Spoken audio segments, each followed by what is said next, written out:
definitely kind of take note of that. I hope our viewers will as well. But Al, you are actually one of the experts that Shana interviewed for the book. And in the book, you mentioned that a lot of people are either on autopilot or sleepwalking in terms of their career development. Can you say a little bit more about what you meant by that? Sure, I absolutely can. And I feel like maybe I was a little harsh, but I think part of it just stems from having lots of these conversations and being very passionate about this topic. I think that one of the things that I found from my own experience in my own career, as well as from talking with thousands of people about theirs, is that no one actually really ever teaches you to effectively manage your career. There's a lot of other things that they teach you, but that is not one thing. That is one of them. And I know this firsthand from, again, growing up where I was and, being able to have these conversations about careers and work from a very early age to going to an incredibly good school and being very privileged to have access to lots of education and learning. When I got into the workplace, I really struggled with understanding what this was in terms of effectively managing your career and how to do it. And for me, at least, it showed up in my own performance evaluations the first couple cycles. And it wasn't until, and I talk a little bit about this in the book, but it wasn't until I went to a manager who I had a good sense of trust with and just said, I'm lost. I'm not really sure what to do. Is there anything you can help me with on this? How can I better understand how to do this? And she was kind enough and smart enough to take the time to teach me a few things. And after that, my performance started getting better. I started learning a bunch of mindsets and habits that would really help me effectively manage my career. And not after long, people started coming to me for advice on how to do this because they were saying that they were lost or they weren't ever sure on how to do it. And I think that we've done a really good job of encouraging people to work hard and to certainly to put in their effort. But one of the things that we often forget is this idea about being able to intentionally manage your career, something that really starts with knowing how to actually do that. And I think that is definitely an opportunity that I've seen in terms of how we can continue to evolve the workplace. And how we continue to create cultures where people feel empowered, employees feel empowered to take ownership of really developing themselves in their careers. And so I've lived it firsthand, but I've also, it's what motivates me to do the work that I do each and every day.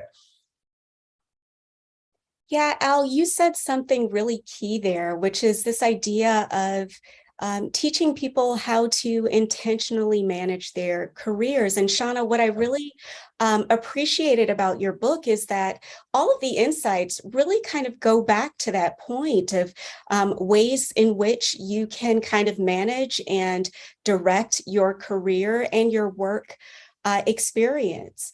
And we know as kind of reporters at Insider that there's so much in the career space that talks about what employers should do in order to retain employees and what companies should kind of bring to the table in order to keep talent engaged. And while all of that is really important, I love that your book really advocates for a shared ownership model where both the employee and the employer are empowered, and folks can take agency over their own careers and work experiences.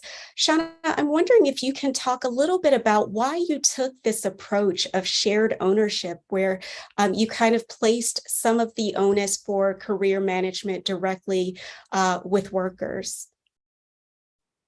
Yeah, I appreciate the way you framed it, Ebony, as a shared ownership. And to be quite frank, I framed the book this way because I felt like, and I read for work and for pleasure. I read a lot of books at the intersection of business and careers and self-improvement, and I noticed that there weren't really that many books, and there wasn't that much guidance in general for people like me, and I mean specifically people who were not in a in a managing role or in a people managing role, but they were still driven and ambitious professionals. And what I observed is that most of the advice out there is geared either toward leaders telling them this is how to keep your people happy and engaged and performing well, and then the rest of it is geared toward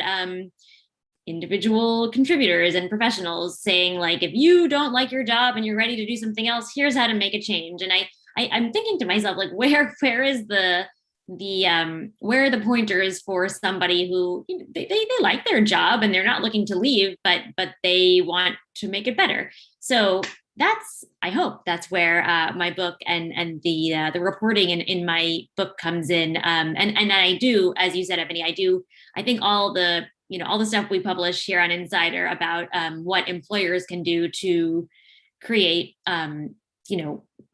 better performing and more inclusive cultures is hugely critical. I hope that my book is additive and not doesn't conflict with that.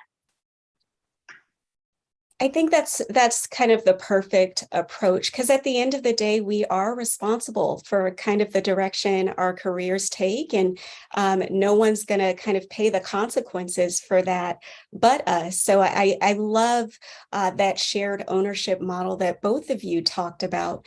Shana, at the top of the call, Al and I shared a little bit of our personal experiences that kind of inform how we choose to shape our careers, and how we've chosen on our career path to kind of prioritize things. And as your desk mate and colleague, Shana, I know that you've had some recent life changes that have colored the way that you look at career. In fact, I saw that you just submitted a story that I cannot wait to read that talks a little bit about your own personal testimonial. I wonder if you'd be willing to share, because I think personal experiences are so engaging. I wonder if you'd be willing to talk about kind of how your view on career navigation has changed as your life has changed. I am glad you asked, Ebony. And yes, so the recent life change is that I had a baby. He is 6 months old as of a few days ago. Yeah, I thank you. I remember, I wrote most of this book while I was pregnant, and I listened to, a lot of the people I interviewed.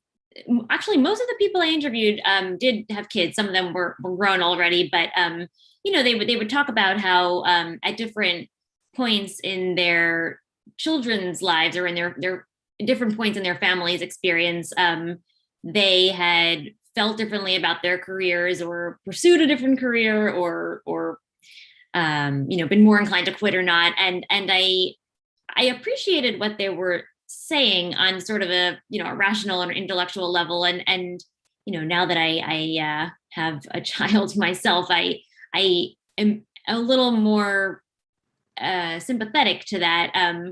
I think that it's sort of hard to invest yourself fully in more than one or two things at a time. And what that means for me, I hope it doesn't mean that I'm not performing well at my job, or I'm not putting in as many hours or effort at my job. But I think it means for me that my identity is sort of the tenets, that's the right word, of my identity have sort of shifted, so that it's a little less focused on work and my job and being a reporter and writing a book, and it's that, and it also includes being a mother and trying to be a good and present mother to my son, and it also frankly means that sometimes, even I'm sitting here right now, and like that voice or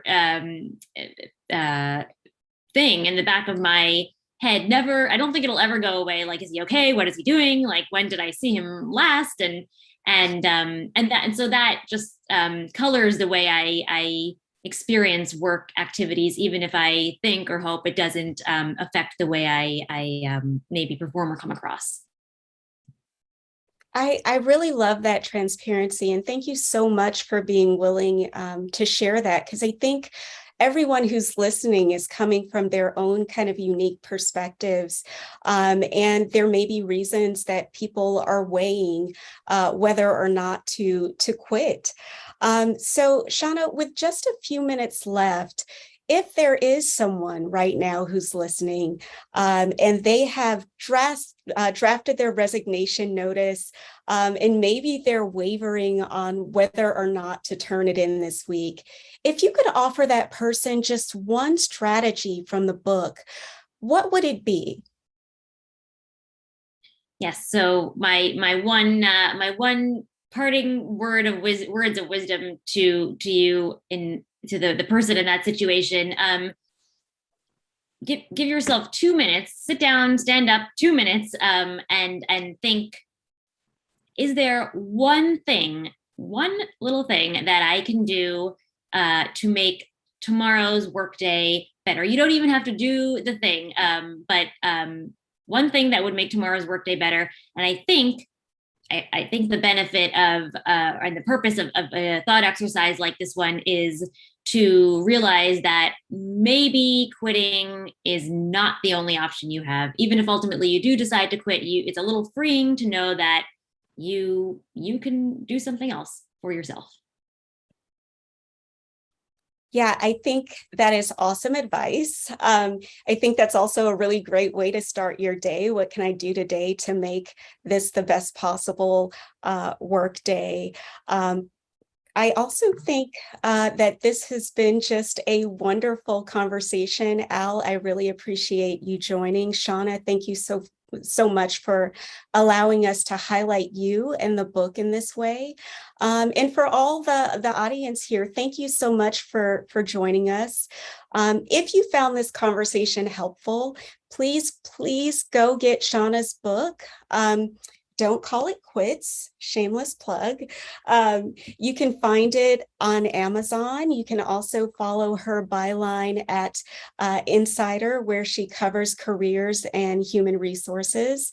And with that, I will kind of pivot and see if there are any audience questions. Feel free, if you haven't already, to drop any questions you do have in Slack.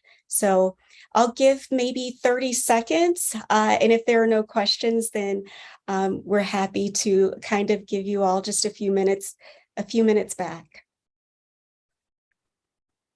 While we're looking for questions, I will chime in and say you all should follow Ebony's byline too. She's a terrific reporter, and keep up with Al too. He publishes a lot on his website and I think on social media. You can tell me if that's wrong, but they are both great follows. Oh, thank you so much. Al, any parting words from you? I would just say that to go off the theme of what you can do today, there's never a bad day to start thinking intentionally about the direction you want to go in your career. And the best place to start is just right where you are. It's never too late. It's never too early. And yeah, I would just say if you're here today, chances are you care about your career. And so it's never too late to start thinking intentionally about it.